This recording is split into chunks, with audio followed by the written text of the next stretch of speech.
হ্যাঁ মা বলো। আরে এই খেতে বসেছি গো।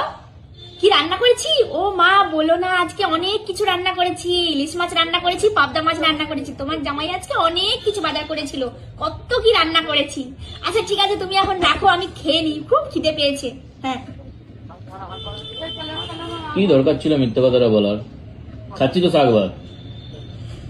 কিছু মিথ্যে মিথ্যে নয় গো, সেটা সত্যির থেকেও বেশি বড় জায়গা রাখে। মানে?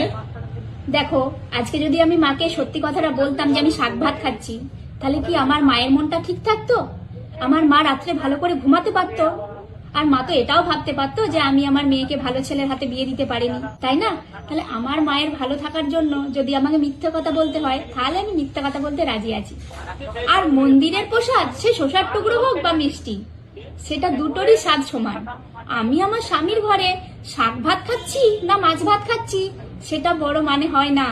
তুমি আমার সাথে সুখে আছো, আমি তোমার সাথে সুখে আছি, এটাই বড় কথা। এর থেকে বড় আর কিছু হতে পারে কি? না, তুমি ঠিকই বলেছো গো। तुझ में रब दिखता है यारा।